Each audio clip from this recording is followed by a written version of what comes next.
Capítulo 2.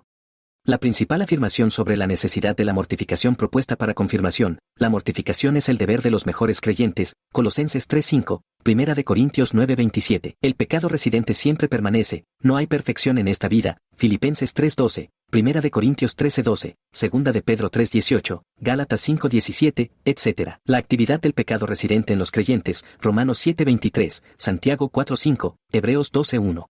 Su fecundidad y tendencia. Cada lujuria apunta a lo más alto en su clase, el espíritu y la nueva naturaleza se dan para contender contra el pecado residente, Gálatas 5:17, 2 Pedro 1:4 y 5, Romanos 7:23, el temible resultado de la negligencia de la mortificación, Apocalipsis 3:2, Hebreos 3:13. El primer principio general de todo el discurso de aquí confirmado, se lamenta la falta de este deber.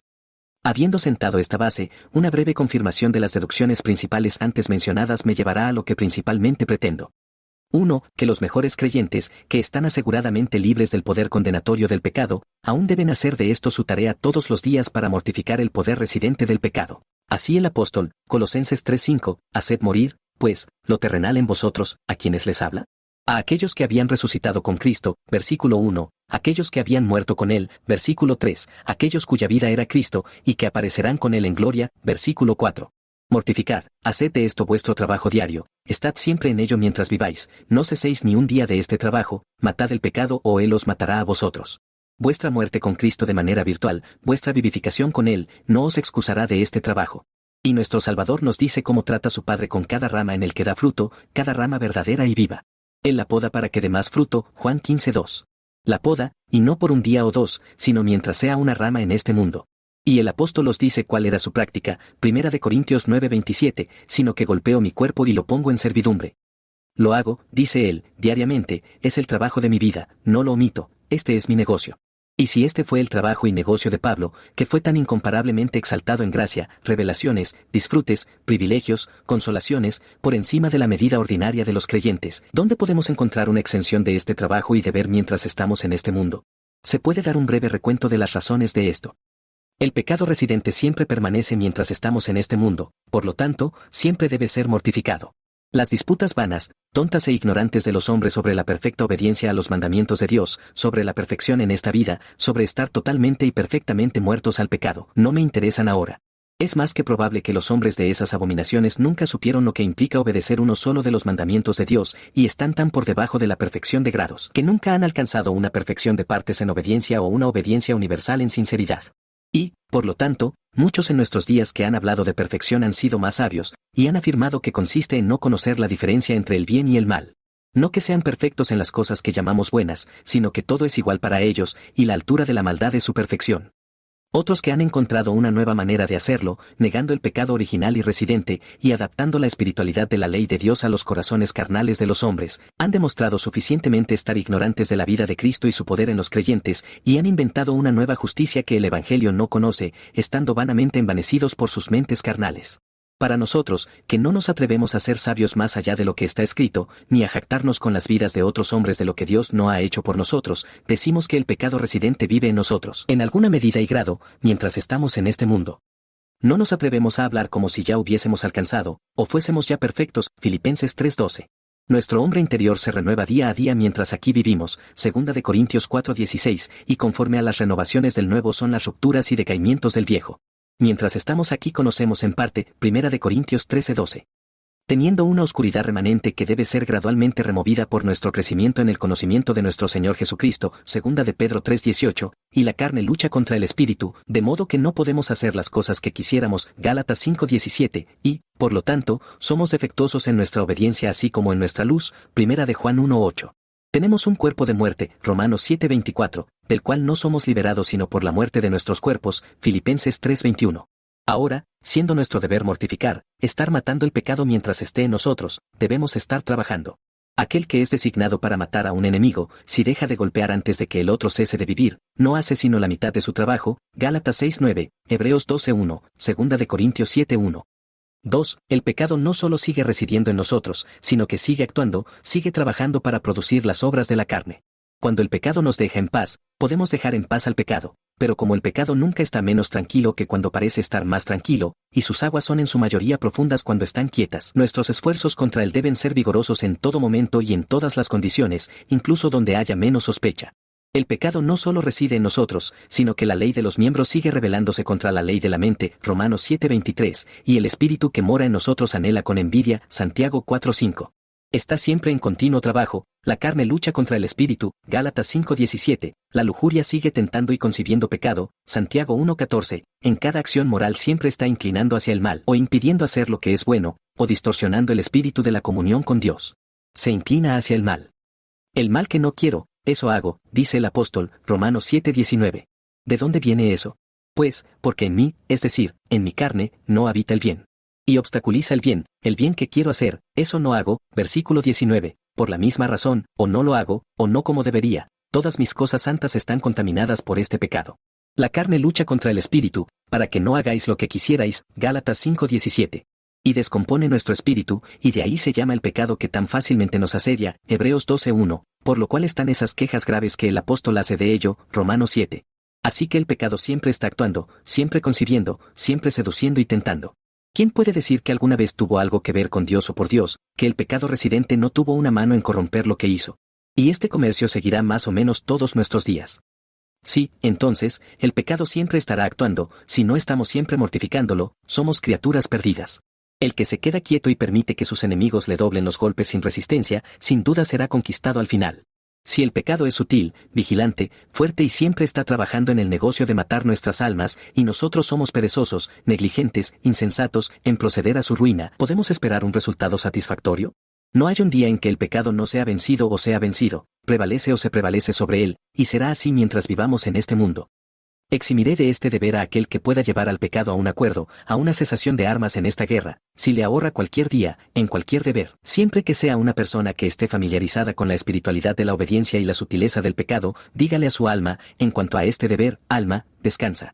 Los santos, cuyas almas anhelan la liberación de su rebelión desconcertante, saben que no hay seguridad contra ella sino en una guerra constante. 3. El pecado no solo estará esforzándose, actuando, rebelándose, molestando, inquietando, sino que, si se deja solo, si no se mortifica continuamente, dará lugar a grandes pecados malditos, escandalosos y destructores del alma. El apóstol nos dice cuáles son las obras y frutos del pecado, Gálatas 5:19-21, las obras de la carne son evidentes, las cuales son, adulterio, fornicación, inmundicia, lascivia, idolatría, hechicería, enemistades, pleitos, celos, iras, contiendas, disensiones, herejías, envidias, homicidios, borracheras, orgías, y cosas semejantes a estas. ¿Sabes lo que hizo en David y en varios otros? El pecado siempre apunta a lo máximo. Cada vez que se levanta para tentar o atraer, si tuviera su propio curso, llegaría al máximo pecado de ese tipo.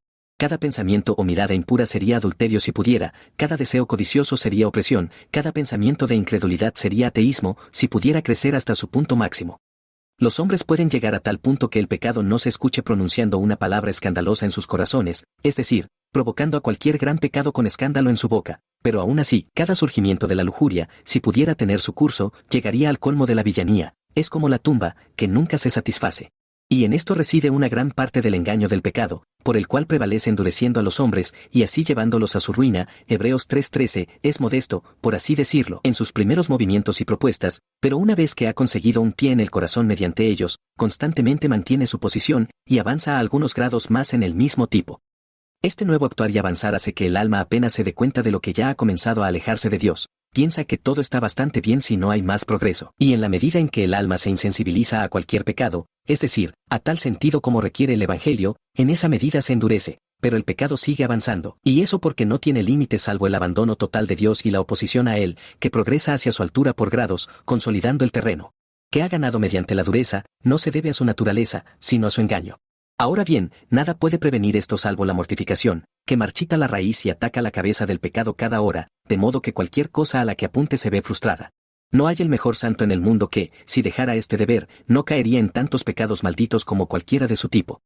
4. Esta es una de las principales razones por las cuales el espíritu y la nueva naturaleza nos son dados, para que tengamos un principio dentro de nosotros por el cual oponernos al pecado y la lujuria. La carne lucha contra el espíritu, bien. ¿Y entonces?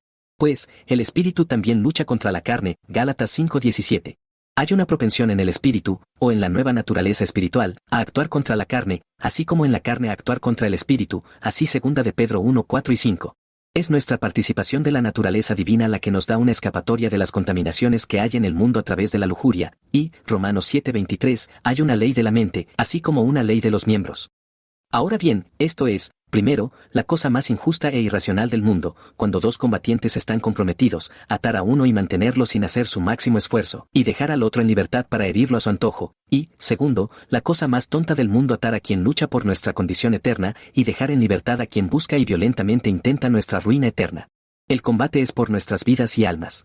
No estar empleando diariamente el espíritu y la nueva naturaleza para mortificar el pecado, es descuidar esa ayuda excelente que Dios nos ha dado contra nuestro mayor enemigo.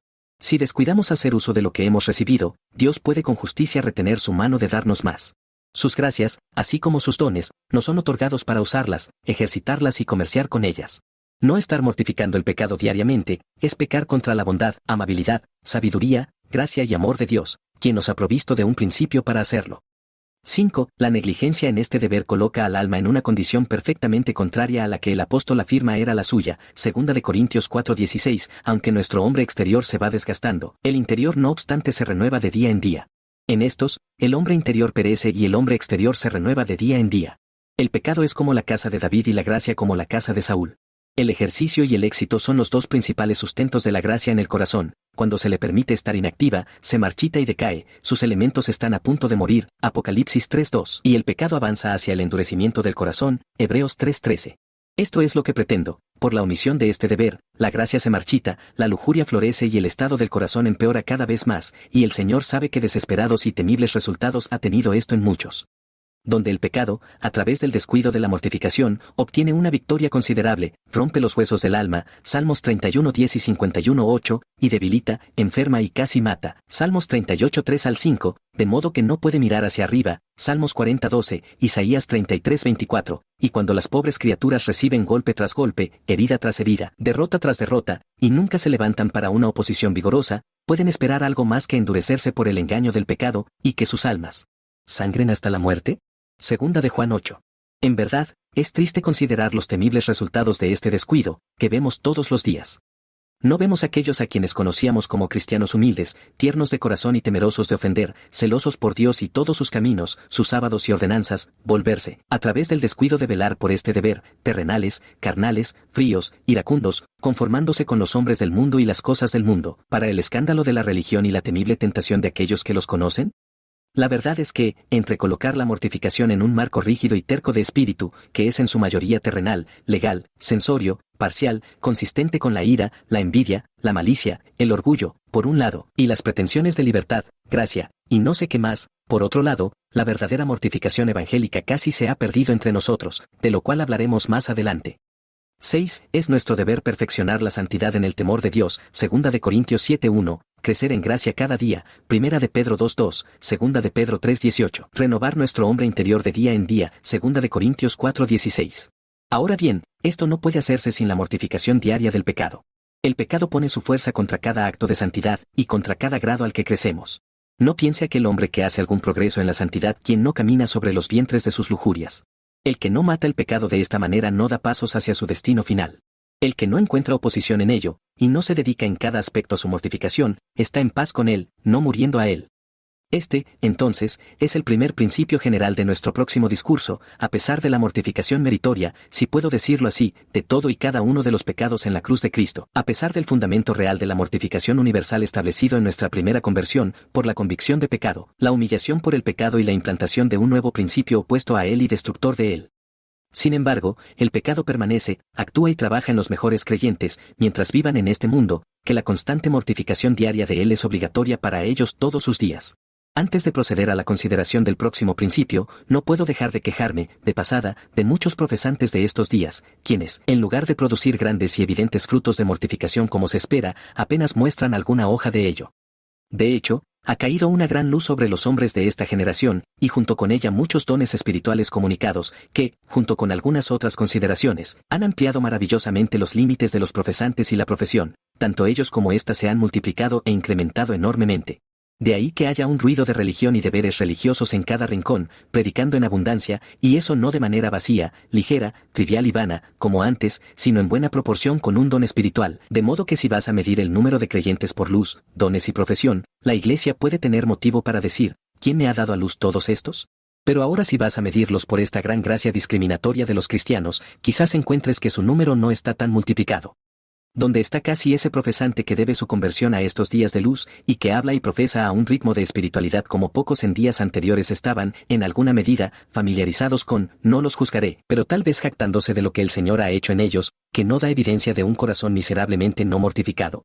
Si el gasto vano de tiempo, la ociosidad, la falta de provecho en los lugares de los hombres, la envidia, la contienda, la rivalidad, la ira, el orgullo, el mundanalismo, el egoísmo, 1 Corintios 1, son distintivos de los cristianos, los tenemos en nosotros y entre nosotros en abundancia.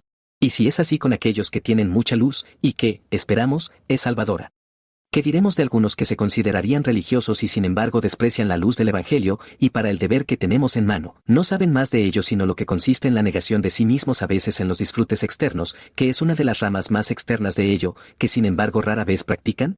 El buen Señor envíe un espíritu de mortificación para curar nuestros males, o estamos en una triste condición. Hay dos males que ciertamente acompañan a todo profesante no mortificado, el primero, en sí mismo, el otro, con respecto a los demás. 1. En sí mismo. Que pretenda lo que quiera, tiene pensamientos ligeros sobre el pecado, al menos, sobre los pecados de la debilidad diaria. La raíz de un comportamiento no mortificado es la digestión del pecado sin amargura en el corazón. Cuando un hombre ha confirmado su imaginación a tal percepción de la gracia y la misericordia como para poder, sin amargura, tragar y digerir los pecados diarios, ese hombre está al borde de convertir la gracia de Dios en lascivia y de ser endurecido por el engaño del pecado. No hay mayor evidencia de un corazón falso y podrido en el mundo que llevar tal conducta. Usar la sangre de Cristo, que se nos ha dado para limpiarnos, 1 Juan 1:7, Tito 2:14, la exaltación de Cristo, que es para darnos arrepentimiento, Hechos 5:31, la doctrina de la gracia, que nos enseña a negar toda impiedad, Tito 2:11 y 12, para justificar el pecado, es una rebelión que al final quebrará los huesos. Por esta puerta han salido de entre nosotros la mayoría de los profesantes que han apostatado en los días en que vivimos. Por un tiempo, la mayoría de ellos estuvieron bajo convicciones, éstas los mantuvieron en sus deberes y los llevaron a la profesión, así escaparon de las contaminaciones que hay en el mundo, por el conocimiento de nuestro Señor Jesucristo, 2 de Pedro 2:20, pero habiéndose familiarizado con la doctrina del Evangelio y cansados del deber, para el cual no tenían ningún principio, comenzaron a justificarse en numerosos descuidos a partir de la doctrina de la gracia. Ahora, una vez que este mal se apoderó de ellos, rápidamente cayeron en la perdición. 2. Con respecto a los demás. Tiene una mala influencia sobre ellos en un doble aspecto. 1. Los endurece, haciéndoles creer que están en tan buena condición como los mejores profesantes. Todo lo que ven en ellos está tan manchado por la falta de esta mortificación que no tiene ningún valor para ellos.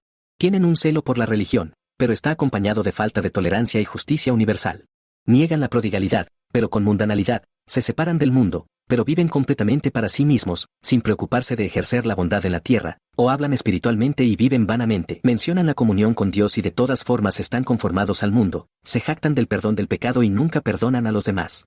Y con tales consideraciones los pobres endurecen sus corazones en su no regeneración. 2. Los engañan, haciéndoles creer que si pueden llegar a su condición, estarán bien, y así se convierte en algo fácil tener la gran tentación de la reputación en la religión con la que luchar, cuando pueden ir mucho más allá de lo que aparece en ellos, y aún así quedarse cortos de la vida eterna. Pero de estas cosas y todos los males de caminar no mortificado, hablaremos después.